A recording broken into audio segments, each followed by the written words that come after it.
are a political appointee at EPA, it's pretty daunting the first day you come. You know, you walk in and you got this amazing agency, particularly if you're an advocate of it, and you're just in awe, and you say, well, how do I get started here? And they were like, and for me, when I came back as the deputy administrator in the Obama administration, I sort of already knew that a little bit. But my first day as the assistant administrator for water was, incidentally, I had a drive-by swearing in the parking lot at Woodside Mall on my way to an international joint commission meeting on the great days. Carol Browner coming back from the Hill, and I'm out in the parking lot, and she swore me in, and I went to the airport. So, where I was heckled. So, but when you walk in the door, you really can't. Those of us who have no experience at EPA when you walk in the door, you can't really know the depth and the amazing capacity that the agency has, which has been demonstrated time and time and time again. And there are a cadre of people in the Office of Water. There's a couple more here today. I think John Reeder and Betsy Sullivan back there, to name two, who I'm going to say befriended me. You know, there were others, but Barbara was one of them. And it changed, and it didn't change, it molded the way I thought about EPA as a political appointee for the 14 years I did it.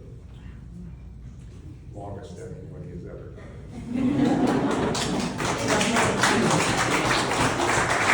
But number two is a former advisor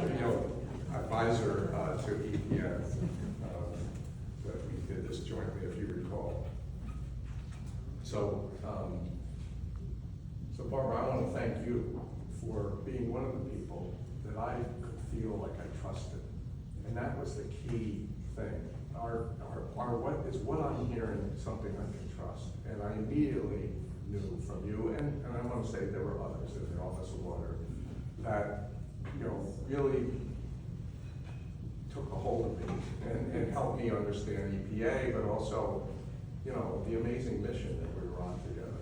And I think that's it really, honest to God, molded the way I thought about EPA. Now, that's me and thinking about Barbara and several of the others that are here today.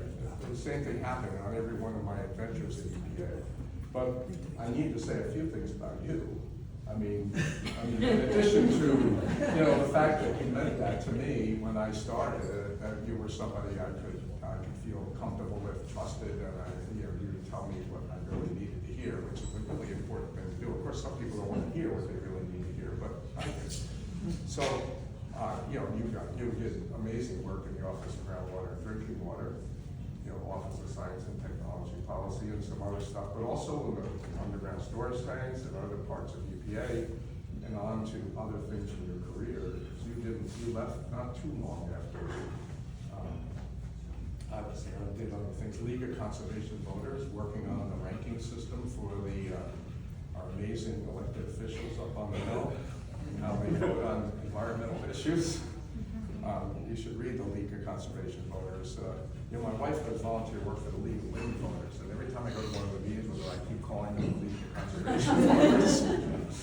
But, and then, you know, when I was the assistant administrator for water, one of the things that I really glommed onto, and I think we heard a little bit of this, is that the need for the agencies to work together, not just different parts of EPA, the science and the different ways we do the stuff at EPA. As you heard from Dan Utek, I was bending his ear a little bit about that tonight.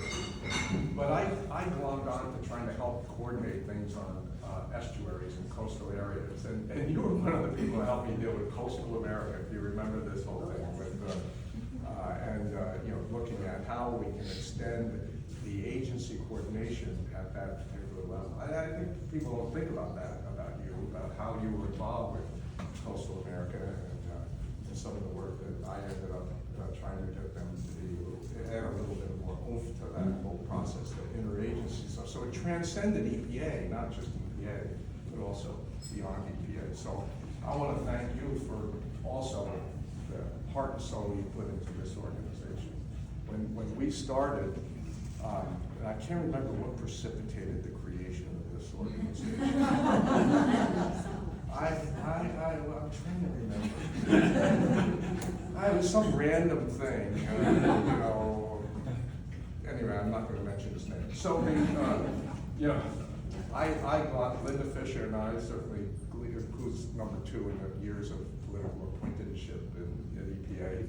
You know, we agreed that this would be a great organization to try to support, and obviously a whole bunch of you, 3 that we're recognizing tonight, but the many others that have been involved, have really put an organization together. You heard it from Dan and Joe, how they see it from the inside now and what they're doing. It's really, really important. And the relationship of outreach and education to the media and to the public about what's going on in EPA, and heard from the people who have done it and been there and speak with that kind of credibility is just an amazing concept, and one that has worked and continues to work and continues to grow. So I'm proud to have been part of it, but I'm also in awe of the work and the help that you've given it in your time on the board. So thank you very much for all the work that you've done for me personally, but also for the company, the country.